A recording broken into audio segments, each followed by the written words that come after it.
And after this I saw 4 messengers standing at the 4 corners of the earth, holding the 4 winds of the earth, that the wind should not blow on the earth, nor on the sea, nor on any tree.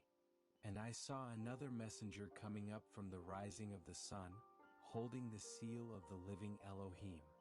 And he cried with a loud voice to the 4 messengers to whom it was given to harm the earth and the sea, saying, Do not harm the earth, nor the sea, nor the trees until we have sealed the servants of our Elohim upon their foreheads.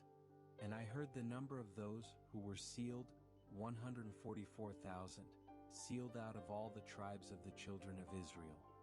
So here John sees 144,000 people who are sealed by Yahuwah. They are from the 12 tribes of Israel, 12,000 from each tribe. They are servants of Yahuwah who seem to be protected during end-time events. How will the 144,000 be sealed? The scriptures give us clues about how the servants of Yahuwah will be sealed. 1. The seal is placed in their foreheads as we saw in Revelation 7 verse 3, and Revelation 14 verse 1 says that the 144,000 stand with the Lamb, Yehoshua HaMashiach, on Mount Zion, having the Father's name written in their foreheads. 2. The seal is connected to the Ruach, the Spirit of Yahuwah. In Ephesians 1 verse 13 we see believers are sealed with the Ruach of promise. In Ephesians 4 verse 30, the Ruach is called the seal for the day of redemption. 3. The seal is for those who obey Yahuwah. In Exodus 13 verse 9, Yahuwah's law is a sign upon the hand and forehead, symbolizing thoughts and actions. In Ezekiel 9 verses 4 to 6, Yahuwah marks, or seals, those who sigh and cry over sin, especially in Jerusalem, sparing them from judgment. In Revelation 14 verse 12, the 144,000 are identified as those who keep the commandments of Yahuwah and have the faith of Yehoshua, our beloved Messiah.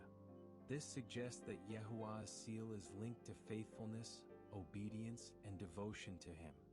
Will the 144,000 be here during the tribulation, during the end times? Revelation 9 verses 3 to 4 And out of the smoke locusts came upon the earth, and authority was given to them as the scorpions of the earth possess authority. And it was said to them that they shall not harm the grass of the earth, or any green matter, or any tree, but only those men who do not have the seal of Elohim upon their foreheads. This seems to mean the seal of Yahuwah acts as protection for the 144,000 during the coming plagues. At some point the 144,000 will go to be with the Messiah because we are with Him on Mount Zion. They sing a new song that only they can learn. Revelation 14 verses 2 to 3.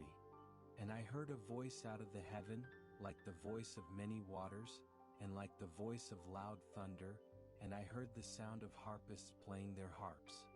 And they sang a new song before the throne, and before the 4 living creatures and the elders. And no one was able to learn that song except the 144,000 who were redeemed from the earth. They are spiritually pure and blameless.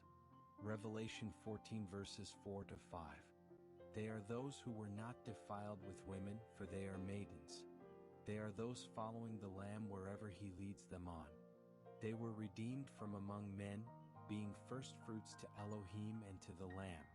There are a couple of things in these 2 verses that should be mentioned. First, verse 4 could mean literal male virgins, but it could also be spiritual, in the sense that the Heavenly Father said Israel played the harlot by going after other gods.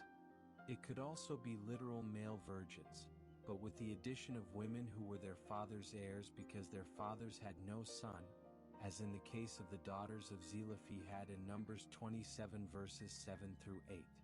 The daughters of Zelophehad speak what is right. You should certainly give them a possession of inheritance among their father's brothers, and cause the inheritance of their father to pass to them. And speak to the children of Israel, saying, When a man dies and has no son, then you shall cause his inheritance to pass to his daughter.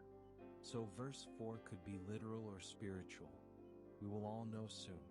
Secondly, in verse 5, this translation says falsehood, but the word has several meanings such as lie, deceit, guile, trickery, and decoy. It's good to look up meanings of words to get a better understanding of the verse. In conclusion, what are the characteristics of the 144,000? Obedient to Yahuwah's commands, Revelation 14 verse 12. Having his name in their foreheads, Revelation 14 verse 1. Exodus 13 verse 9, Yahuwah's law is a sign upon the hand and forehead, symbolizing actions and thoughts. Ezekiel 9 verses 4 to 6, Yahuwah marks those who grieve over sin in Jerusalem, protecting them from destruction. Revelation 14 verse 12,